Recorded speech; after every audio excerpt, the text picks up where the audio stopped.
Hello friends, welcome to my channel. Today நம்ம என்ன பார்க்க போகிறோம்னா வெஜ் குருமா பார்க்க போகிறோம். அதுக்கு முன்னாடி நம்ம பைமோட் ஆப் பற்றி பார்க்கலாம். திஸ் வீடியோ ஸ்பான்சர்ட் பை பைமோட் ஆப். இந்த பைமோட் ஆப் வந்து பார்த்திங்கன்னா one of the android app தான்.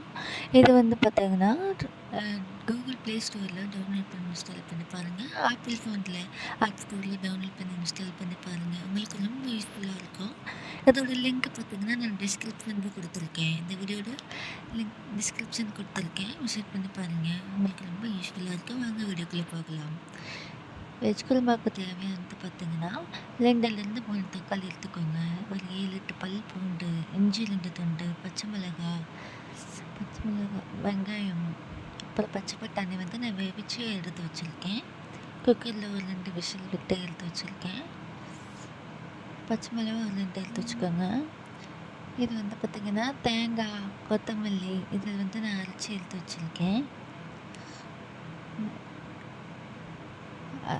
தேங்காய், கொத்தமல்லி, பொட்டுக்கடலை, சீரகம், மிளகு, சோம்பு இதெல்லாம் அரைச்சி எடுத்து வச்சுருக்கேன். இப்போ வந்து பார்த்திங்கன்னா ஒரு கடாயில் எடுத்துக்கோங்க. கல்லெண்ணெய் காய்ஞ்சதுக்கப்புறம் பட்டை, பிரியாணி இலை, கிராம்பு, சோம்பு 1 டீஸ்பூன் போட்டுக்கோங்க. நல்லா பொரிஞ்சதும் நறுக்கி வச்ச வெங்காயம், கருவேப்பிலை, பச்சை மிளகாய் ஆட் பண்ணிக்கோங்க. நல்லா பொன்னிறமாக வர வரைக்கும் நல்லா வதக்கி விட்டுருங்க.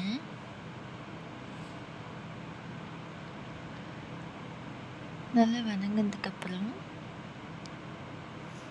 பாருங்கள், நல்லா ஓரளவுக்கு நல்லா வதங்கிடுச்சு. இஞ்சி பூண்டு பேஸ்ட் ஆட் பண்ணிக்கோங்க. இஞ்சி பூண்டு ஆட் பண்ணியாச்சு. அடி பிடிக்காத அளவுக்கு நல்லா கிண்டி விட்டுக்கோங்க. நறுக்கி வச்ச தக்காளி ஆட் பண்ணிக்கோங்க. தக்காளி ஆட் பண்ணியாச்சு. இப்போ நல்லா இது ஓரளவுக்கு பேஸ்ட் ஆகிற வரைக்கும் நல்லா வதக்கி விட்டுருங்க. தேவையான அளவு உப்பு இதில் ஆட் பண்ணிக்கோங்க. பண்ணு ஓரளவுக்கு நல்லா வதங்கிடுச்சு. நெக்ஸ்ட் வந்து பார்த்திங்கன்னா மசாலாவை ஆட் பண்ணிக்கலாம். மஞ்சள் தூள் 1/4 டீஸ்பூன்,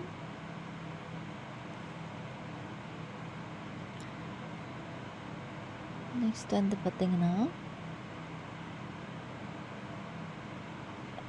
நறுக்கி வச்ச கேரட், 10 பீன்ஸு, ஒரு உருளைக்கிழங்கு நல்லா பொடி பொடியாக கட் பண்ணி எடுத்து வச்சுருக்கேன். அதோடு நம்ம குக்கரில் விசில் விட்டு பச்சை பட்டாணி ஆட் பண்ணியிருக்கேன். நல்லா உப்பு சேர்த்து ஆட் பண்ணிக்கோங்க. நல்லா வதக்கி விட்டுக்கோங்க. நல்லா வதக்கி விட்டு தண்ணி ஆட் பண்ணிக்கோங்க. தேவையான காய் வேகிற அளவுக்கு தண்ணி நல்லா ஆட் பண்ணிக்கோங்க. கொதிச்சதும் நம்ம பேஸ்ட் அரைச்சி வச்சோம் அந்த பேஸ்ட் வந்து ஆட் பண்ணிக்கோங்க. தேவையான அளவு உப்பு ஆட் பண்ணிக்கோங்க. பாருங்கள், நல்லா கொதிக்கட்டும். நல்லா மிக்ஸ் பண்ணி விட்டுருங்க. நல்லா கொதிக்கட்டும். பாருங்கள், நல்லா கொதிக்குது. மல்லி இலை போட்டு ஸ்டவ்வை ஆஃப் பண்ணிடுங்க. உங்களுக்கு இந்த வீடியோ பிடிச்சிருந்தனால லைக் பண்ணுங்கள், ஷேர் பண்ணுங்கள், சப்ஸ்கிரைப் பண்ணுங்கள். தேங்க்யூ. நம்ம நெக்ஸ்ட் வீடியோவில் பார்க்கலாம்.